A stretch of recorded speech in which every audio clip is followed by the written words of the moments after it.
여러분이 잘 아는 죄와 벌이라고 하는 장편 소설로 우리에게 잘 알려진 러시아의 문호 도스토옙스키라고 하는 작가가 희망에 대하여서 이런 말을 했습니다. 우리는 희망 없이는 살 수 없다. 희망 없이 산다는 것은 우리가 삶을 중단하겠다라는 것과 같은 말이다. 그렇게 말했습니다. 그렇습니다. 인간은 희망이 없이 살 수 없습니다. 낙이 없는 세상, 고통과 슬픔이 항상 우리를 괴롭히고 있는 이 세상에서 그래도 하루하루를 살아갈 수 있는 이유는 바로 우리에게 희망이라는 것이 있기 때문입니다. 2차 세계대전 당시에 무려 2만 명이 넘는 미군 포로가 일본에게 있었다고 합니다.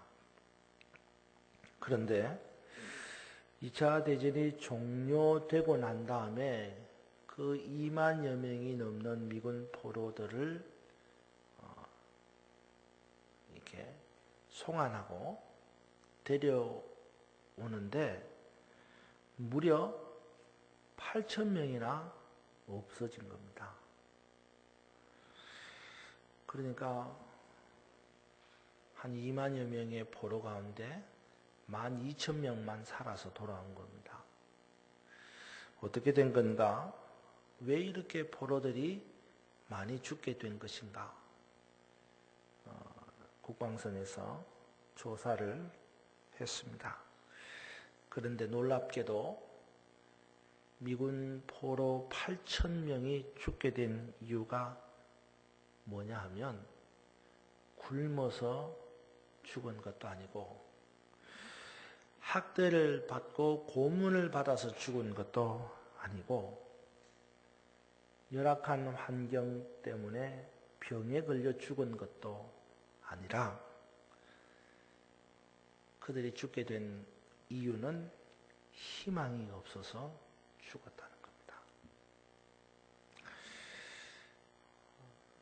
8,000여 명의 포로들이 일본군에게 포로가 되었을 때에 가졌던 그들의 마음이 이제 우리는 죽었다.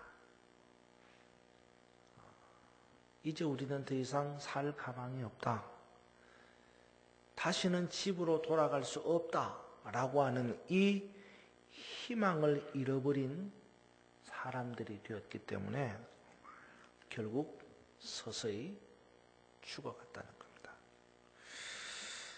그렇습니다. 희망이 없는 사람들, 절망 가운데 빠진 사람들은 누가 죽이지 않아도 그들 스스로가 죽음의 길을 가고 있다는 겁니다. 독일 나치하에서 유대인들은 600몇 명이나 학살을 당했습니다. 그때 유대인들은 끝없는 절망 속에 있었습니다.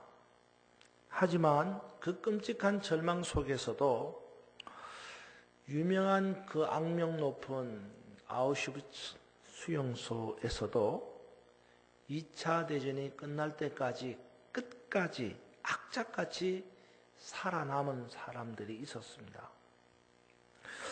도대체 이들은 어떻게 이렇게 살아남을 수가 있었는가? 그들에게는 희망이 있었기 때문입니다. 2차 대전 후 그들이 수감했던 그 감옥을 찾아가 봤습니다. 그랬더니 손톱으로 긁어서 새긴 글씨들이 그 감옥 벽에 깨알같이 적혀 있었습니다. 그 내용 가운데 한 내용을 소개를 하면 이런 것입니다. 우리는 지금 저 하늘의 태양을 볼 수 없지만 분명히 저 하늘에는 태양이 있음을 믿는다. 마찬가지로 지금 이 시간 하나님께서 침묵하고 계시는 것처럼 보이지만 분명히 하나님은 우리를 위하여 일하고 계심을 믿는다.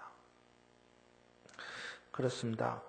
이들이 절망적인 환경 속에서도 끝까지 살아남을 수 있었던 힘은 바로 하나님을 믿는 믿음 안에서 희망을 가졌기 때문입니다.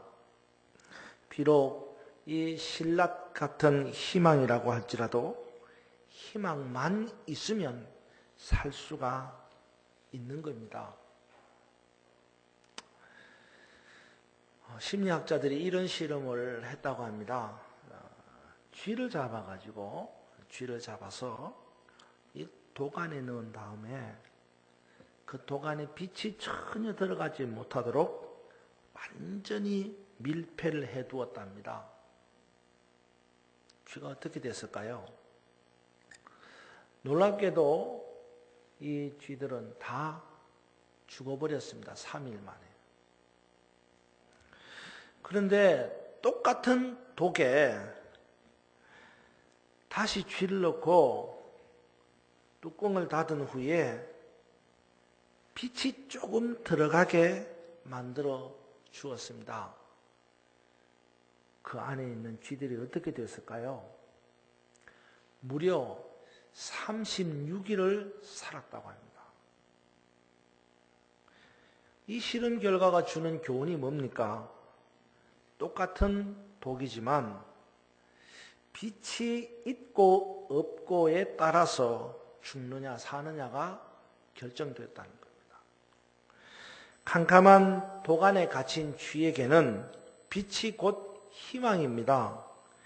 빛이 있느냐 없느냐, 다시 말해서 희망이 있느냐 없느냐에 따라서 죽느냐 사느냐가 결정되었다는 겁니다.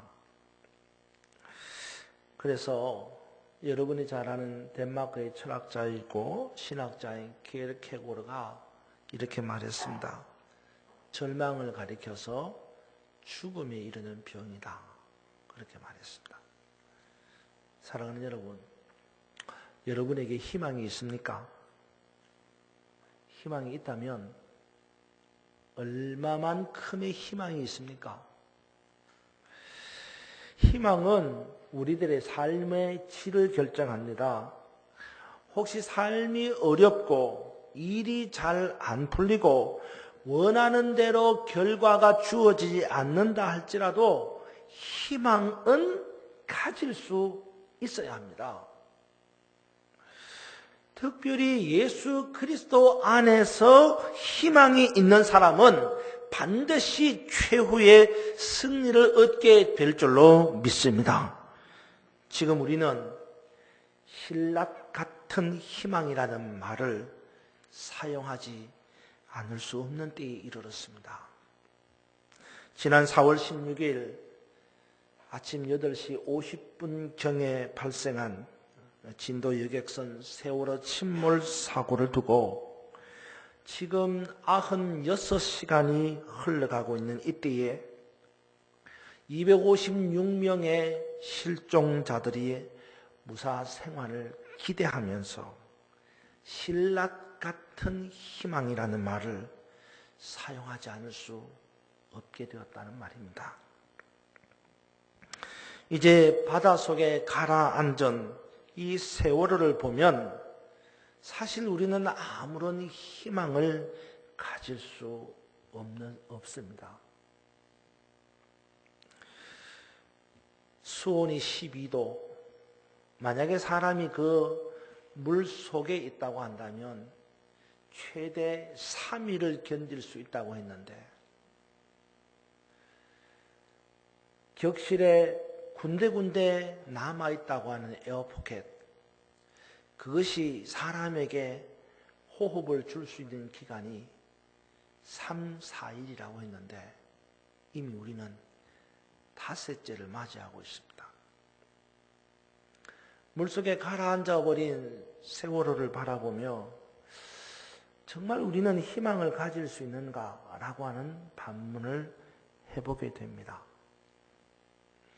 그러나 오늘 새벽에 말씀드린 것처럼 오늘 우리의 눈이 물속에 가라앉은 세월호를 보는 것이 아니라 이 아침에 부활하신 예수 그리스도를 바라봄으로 신락 같은 희망의 끈을 놓치지 않고 우리 모두에게 소망을 가지는 이 아침이 되기를 주님의 이름으로 축원합니다.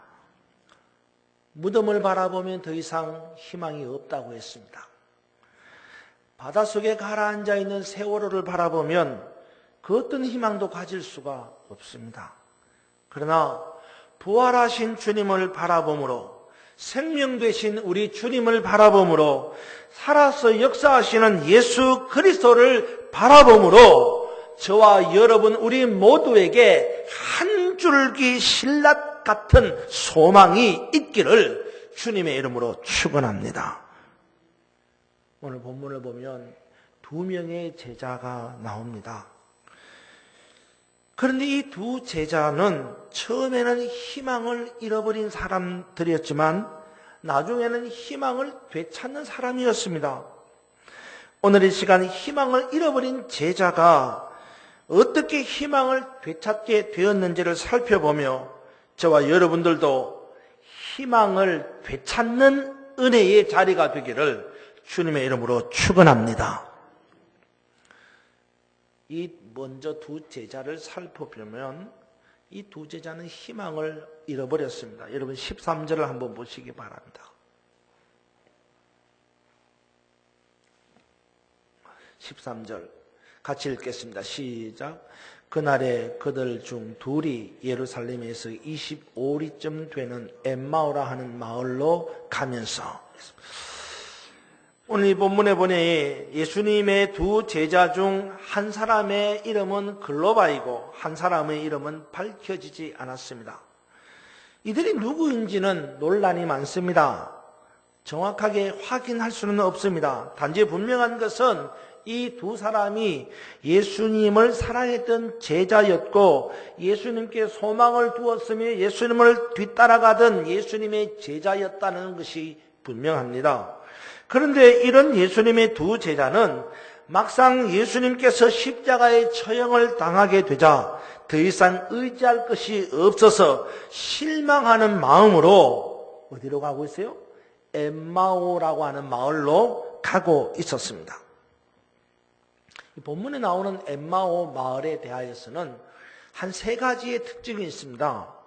하나는 예루살렘이라고 하는 도성에서 한 12km 정도 떨어진 마을입니다.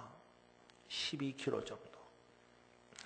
둘째는 이 엠마오 마을은 예루살렘에서 서쪽 방향에 위치해 있는 마을입니다. 서쪽 방향. 어디라고요? 서쪽 방향입니다. 서쪽 방향.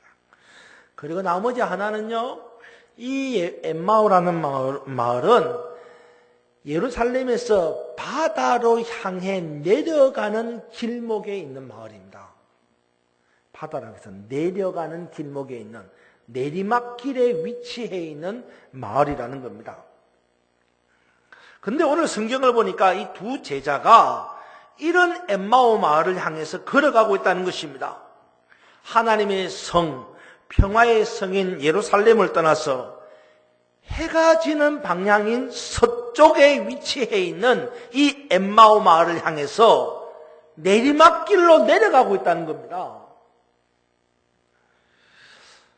한번 그림을 그려보십시오. 평화의 도성, 하나님의 도성을 떠난 두 사람이 12km가 되는 먼 길을 걸어가는데 그 방향이 해가 지는 서쪽이고 내리막길이라는 겁니다. 뭔가를 느끼지 않습니까? 더욱이 29절의 말씀을 보면 이렇게 기록되어 있습니다. 여러분 29절 보세요. 그들이 강권하여 이르되 우리와 함께 유하사이다. 때가 저물어가고 날이 이미 기울었나이다. 무슨 말입니까? 지금 이때가 해가 질 무렵이라는 것입니다. 여러분 해가 진다는 것은 어떤 의미입니까? 모든 게 다 끝이 나간다는 겁니다. 더 이상 뭔가 희망을 가질 수 없는 분위기를 해가 진다. 그렇게 말합니다. 또 이 엠마오 마을은 내려가는 길이라고 말했습니다. 우리가 인생을 살 때에 오르막길 인생은 신나지요. 그러나 내리막길 인생은 허탈하고 쓸쓸합니다. 그렇습니다. 지금 이 두 사람이 걷고 있는 엠마오로 가는 길은 상징적인 것이 있습니다. 하나님의 성인, 평화의 성인 예루살렘을 떠나서 12km나 되는 먼 길을 내려가면서 해지는 방향으로 희망 없이 걸어가고 있다라는 것입니다. 특별히 17절을 보시면 이렇게 기록하고 있습니다. 17절 보십시오. 예수께서 이르시되 너희가 길 가면서 서로 주고받는 이야기가 무슨 이야기냐 하시니 두 사람이 슬픈 빛을 띠고 머물러 섰다 그랬습니다. 이 두 제자의 마음은 슬픔에 잠겨 있습니다. 이들이 슬퍼한 이유가 뭡니까? 하나는 자기가 사랑했던 예수님께서 돌아가셨다는 것이고, 다른 하나는 그런 예수님이 자기들에게 없기 때문에 이제 앞으로 무엇을 해야 하는 걱정을 앞둔 슬픔이었습니다. 겉으로 의지하고 따르던 주님께서 자기들의 곁을 떠났으니 이제 누구를 믿어야 하는가라고 하는 걱정과 근심에 찬 슬픔이었습니다. 이제 고향으로 돌아가면 뭘 해야 하는가? 또 고향 사람들이 나를 보고 뭐라고 말할 것인가? 이런 생각들을 해보니 앞이 캄캄합니다. 서글프기 짝이 없습니다. 더 이상 희망 없는 그런 모습으로 답답해하는 것입니다. 이렇듯 본문의 제자들이 보여주는 것은 한마디로 희망이 없는 모습입니다. 인간을 학명어로 표현하면요, 이렇게 표현한다. 호모 사피엔스라고 표현한다. 이 사피엔스라고 하는 말은 뭐냐 그러면요, 생각한다라는 뜻입니다. 생각한다. 그러니까 인간은 생각하는 동물이라는 거예요. 그런데 심리학자인 에릭 프롬이라고 하는 사람은 인간을 가리켜서 이렇게 표현합니다. 호모 에스페란스라고 합니다. 에스페란스. 이 에스페란스라고 하는 말은 우리말로 풀어보면 이런 뜻입니다. 희망을 갖다, 소망을 갖다, 이런 뜻입니다. 그러니까 호모 에스페란스라는 말은 희망이 있는 인간, 소망이 있는 인간, 이런 뜻입니다. 그렇습니다. 사람에게는요, 희망이 있다는 거예요. 소망이 있다는 거예요. 만약에 사람에게 희망이 끊어졌다, 소망이 없다, 그러면 그 사람은 더 이상 인간다운 삶을 살 수가 없다는 겁니다. 오늘 본문 16절을 여러분 보십시오. 16절을 보면 이렇게 말합니다. 그들이 눈이 가리어져서 그인 줄 알아보지 못하거늘 그랬습니다. 그렇습니다. 마음의 눈이 가리워지니까 예수를 알아보지 못했습니다. 희망을 잃어버리게 되니 3년 동안 동고동락했던 예수님도 알아보지 못했다는 겁니다. 물론 부활하신 예수님의 모습이 변형되기도 했지만 정말로 이들이 예수님을 알아보지 못한 이유가 뭡니까? 그것은 마음의 눈이 가리워졌기 때문입니다. 희망을 잃어버린 사람들은 마음의 눈이 닫히게 됩니다. 폐쇄적이게 되고 소극적이게 되고 모든 것을 어둡게만 보게 됩니다. 이상하게도 세상 만물의 어두운 그림자만 보게 되는 겁니다. 마음의 눈이 닫힌 사람은 더 이상 인간다운 삶을 산다고 보기가 어려운 겁니다.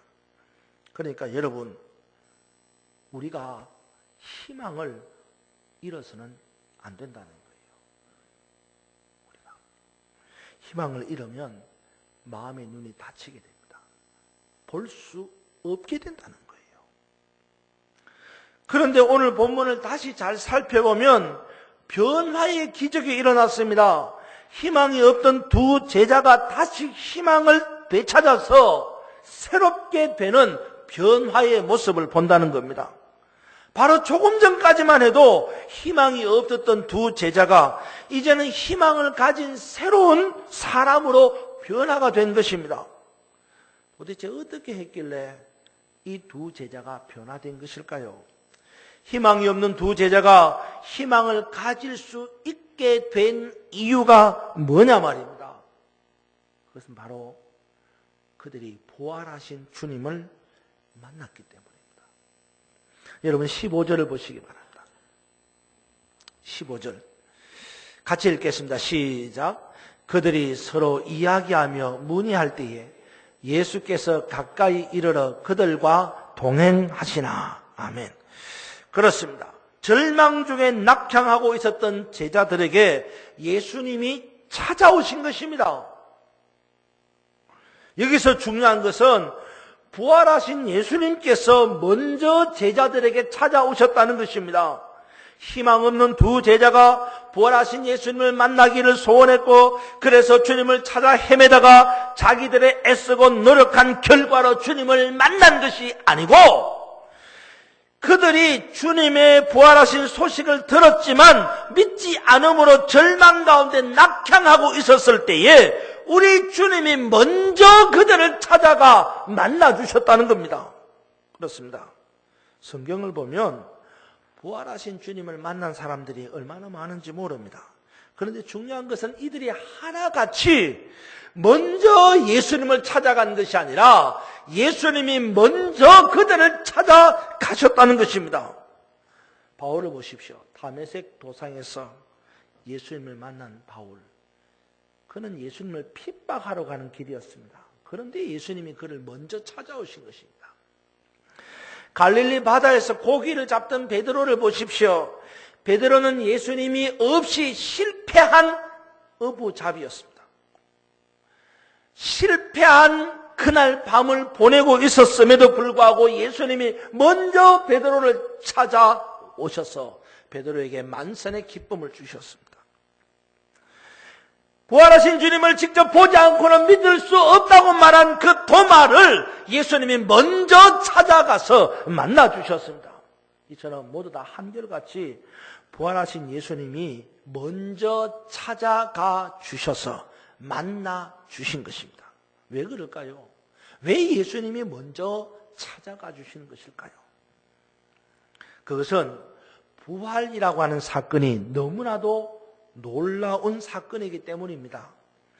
부활이라고 하는 사건은 인간의 상식과 귀대를 뛰어넘는 사건이고 어느 누구도 믿을 수 없는 사건이기 때문에 감히 제자들이 먼저 주님을 찾아갈 수가 없는 것입니다. 그래서 감히 먼저 찾아 나서지 못하는 제자들에게 주님이 먼저 찾아가서 만나 주시는 것입니다. 그러므로 부활하신 주님을 만난다는 것은 하나님의 전적인 은혜입니다. 아무나 예수님의 부활을 믿을 수 있는 것은 아닙니다. 부활하신 예수님께서 만나주신 사람들만이 부활의 신앙을 가질 수 있고 부활을 믿을 수 있다는 겁니다. 사랑하는 여러분, 오늘 이 시간도 사망의 권세를 이기시고 부활하신 예수님께서 여러분 한 사람 한 사람을 만나주시는 은혜가 있기를 주님의 이름으로 축원합니다. 그래서 여러분 모두가 확고부동한 부활의 신앙을 가질 수 있기를 주님의 이름으로 축원합니다. 그러면 부활하신 주님을 만나면 어떤 변화가 일어날까요? 오늘 본문에 보니까 부활하신 주님을 만난 이 두 제자에게 세 가지의 변화가 일어났습니다. 첫째는 눈이 밝아졌습니다. 여러분 31절을 보시기 바랍니다. 31절 같이 읽겠습니다. 시작. 그들의 눈이 밝아져 그인 줄 알아보더니 예수는 그들에게 보이지 아니하는지라. 아멘. 그렇습니다. 오늘 본문에 보니까 그들의 눈이 밝아졌다고 기록하고 있습니다. 이것은 앞서 나와 있는 16절 말씀과 대조됩니다. 16절에 보면 그들의 눈이 가리어져서 그인 줄 알아보지 못했다고 기록하고 있습니다. 이 가리어졌다라고 하는 이 말씀과 반대된 오늘 눈이 밝아졌다라고 하는 이 말씀이 주님을 만난 이후의 변화였습니다. 이 헬라 성경에 보면요, 디아노이거라고 하는 말이 있습니다. 이 디아노이거라고 하는 말은요, 연다라는 말이 있습니다. 다시 말해서 두 제자가 절망 속에서 엠마오로 낙향할 때에 그들의 눈에는 무언가가 가리워져서 제대로 볼 수가 없었지만 이제 부활하신 주님을 만나고 난 다음에는 그들의 눈이 활짝 열려져서 그들의 눈이 활짝 열려져서 그들의 눈이 활짝 열려져서 보게 됐다는 겁니다. 사도행전 9장에 보면 부활하신 주님을 만난 바울에게도 비슷한 변화가 일어났습니다.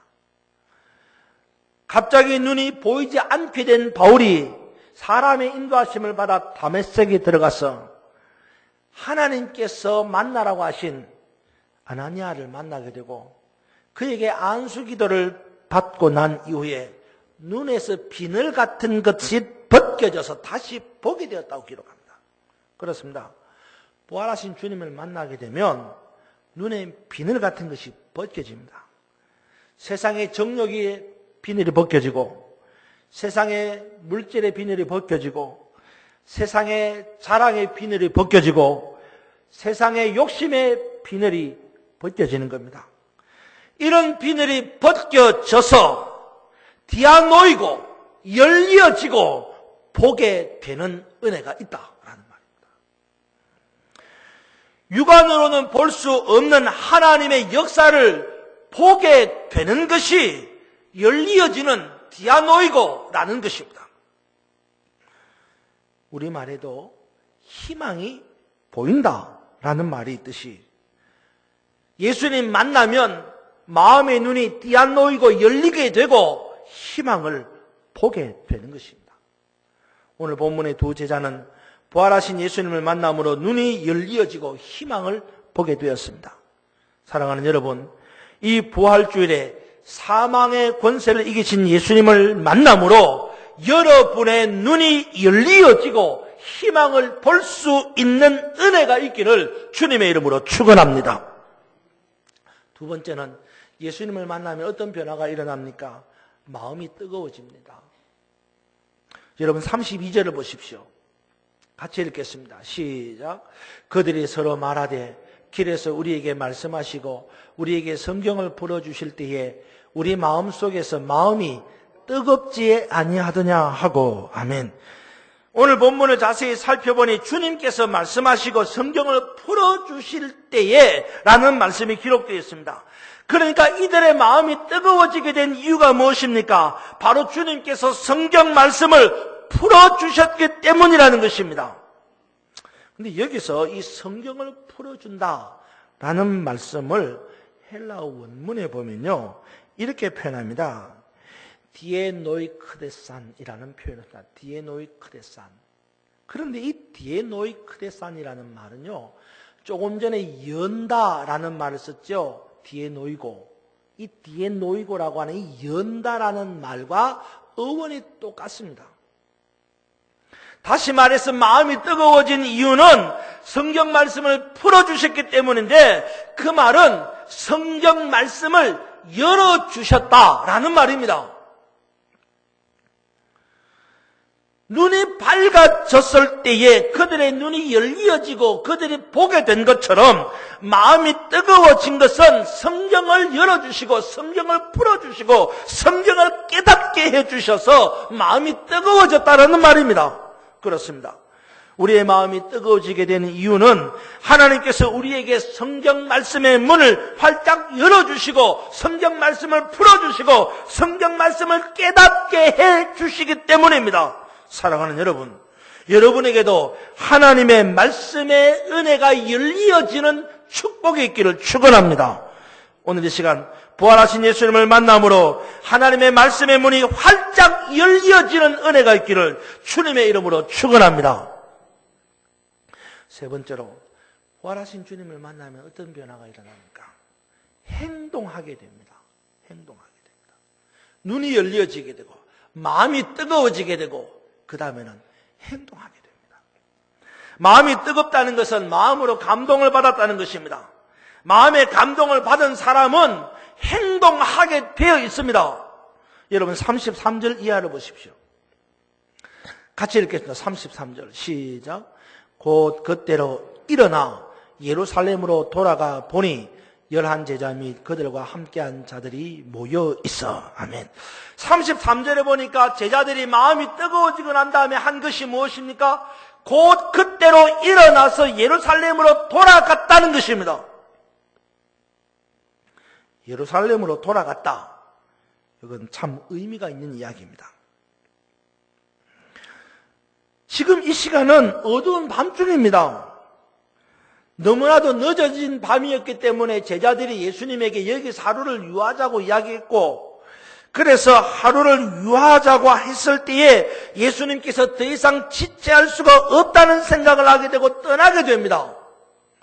그러고 난 다음에 이들의 마음이 뜨거워지게 되고 이들 또한 그 이상 거기에서 머물러 있을 수가 없음을 알고 예루살렘으로 돌아가는 것입니다. 처음에 이들이 예루살렘을 떠날 때에는 서쪽으로 내리막길로 희망, 절망으로. 그런데 이제는 예수님을 만나고 난 다음에 마음이 뜨거워져서 다시 버렸던 희망을 가지고 예루살렘으로 돌아가고 있는 것입니다. 희망을 잃어버리고 떠나왔던 그곳에 가서 자신들이 만났던 예수님을, 자신들이 가졌던 희망을 돌려주고 싶은 것입니다. 그들이 낙심하여 버리고 온 그 형제들에게 절망하며 뒤돌아선 그 자리에 찾아가서 그들에게 희망을 주고 그들에게 다시 소망을 불어주기 위함인 것입니다. 그렇습니다. 마음이 뜨거워지면 행동하게 되어 있습니다. 사랑하는 여러분, 엠마오로 가는 두 제자가 어떻게 이토록 극적으로 변화될 수 있었습니까?